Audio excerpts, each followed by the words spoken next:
بسا اوقات بہت سی محنتوں کا نتیجہ انسان دیکھتا ہے کہ ضائع چلا گیا. میں نے 10 سال محنت کی، حاصل کوئی نہیں نکلا. یہ ثمرات کیا ہیں؟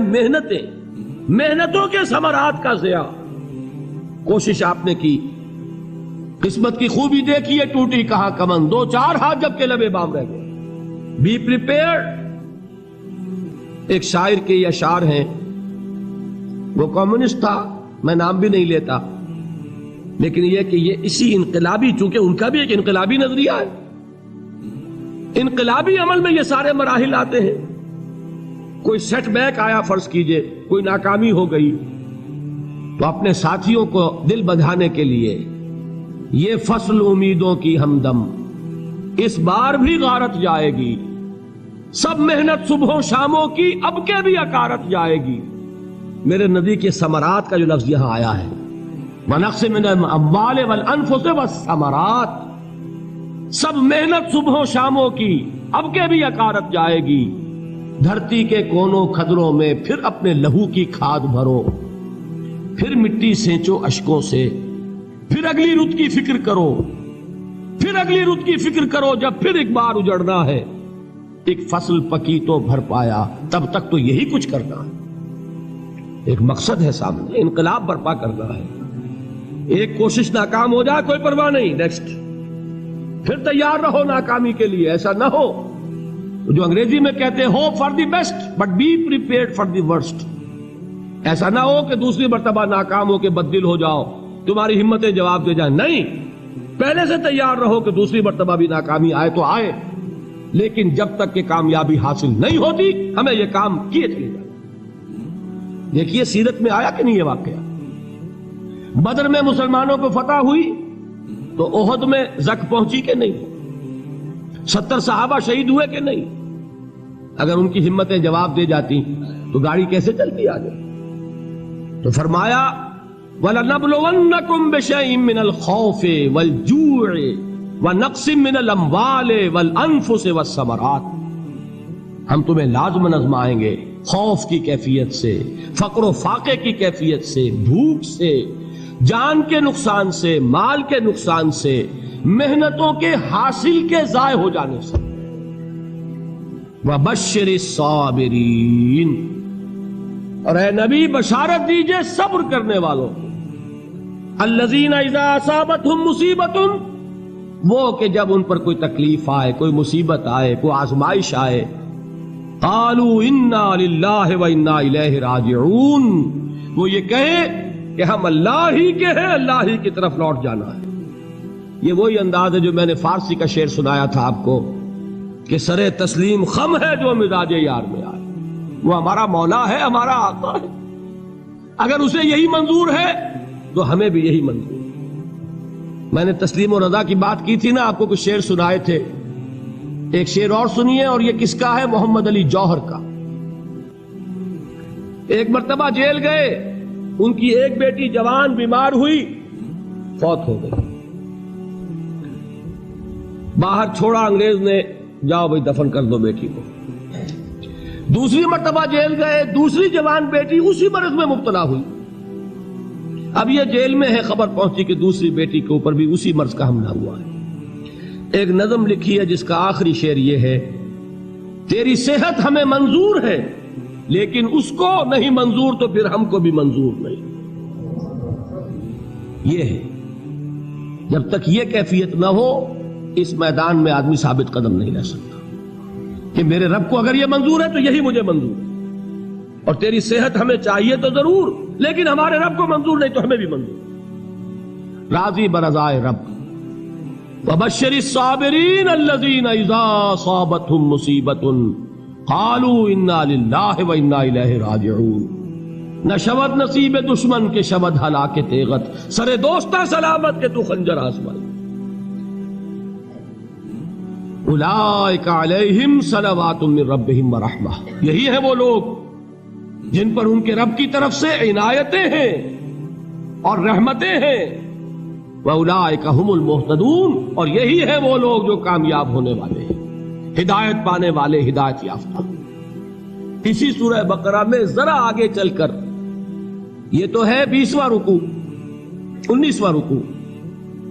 21ویں رکوع کی پہلی آیت ہے لیس البر ان تولوا وجوهکم قبل المشرق والمغرب ولكن البر من آمن بالله واليوم الآخر والملائكة والكتاب والنبيين وآتى المال على حبه ذوي القربى واليتامى والمساكين وابن السبيل والسائلين وفي الرقاب وأقام الصلاة وآتى الزكاة والموفون بعهدهم إذا عاهدوا والصابرين في البأساء والضراء وحين البأس. اب یہ آیت جو ہے سورۃ العصر میں جو مضامین آئے تھے سارے اس میں موجود ہیں. وہاں ایمان کا لفظ آیا، یہاں 5 ایمانیات کی تفصیل آ گئی، اعمال کی تفصیل آئی، اور آخری بات وہاں کیا ہے وَتَوَاصَوْا بِالصَّبْرِ، اور یہاں کیا ہے وَالصَّابِرِينَ فِي الْبَأْسَاءِ وَالضَّرَّاءِ وَحِينَ الْبَأْسِ، اور صبر کرنے والے. اصل نیکی ان کی ہے جو صبر کریں. کس میں؟ جنگ کے وقت. ذرائے باسائے، باسا کہتے ہیں فقر اور فاقہ. واحد آئے گا باس تو اس کے معنی جنگ، اور باسا جمع میں آئے گا تو فاقہ فقر بھوک. اور ذرائے جسمانی تکلیف، ضرر جسمانی تکلیفوں میں صبر کرنے والے، فقر اور فاقے میں صبر کرنے والے، اور جنگ کے وقت صبر کرنے والے. اولئک الذین صدقوا واولئک هم المتقون. یہ ہیں وہ لوگ جو صبر کرنے والے ہیں، یہ ہیں جو سچے ہیں، جو اپنے دعوے میں نیکی کے اور ایمان کے صادق ہیں، اور یہی وہ لوگ ہیں جو متقی. اگلی سورت ہے سورہ آل عمران.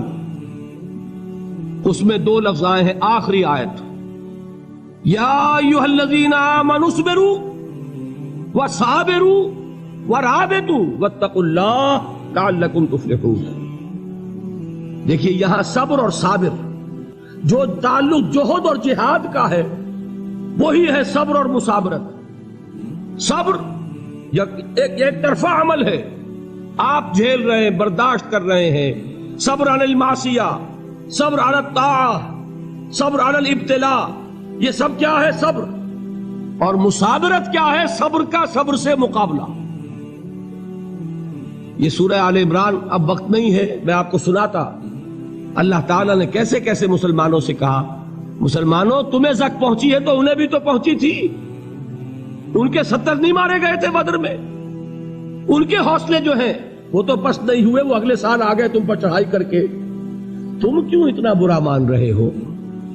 تمہارے دل اتنے زخمی کیوں ہو گئے؟ تمہیں تکلیف پہنچتی ہے تو انہیں بھی پہنچتی ہے. اپنی غیرت جو ہے ہمیں ذرا اس کا جائزہ لینا چاہیے. لوگ باطل نظریات کے لیے کتنی قربانیاں دے رہے ہیں، لوگ باطل چیزوں کے فروغ کے لیے کتنی محنتیں کر رہے ہیں.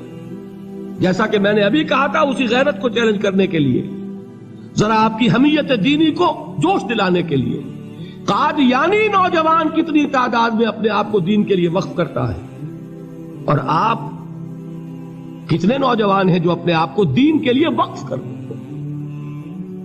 اور وہ کھاتے پیتے گھرانوں کے لوگ. یہ نہیں ہے کہ اگر کوئی اور کام نہیں کر سکتا تو پھر یہ ہے کہ وہ دین کے کام میں لگ جائے.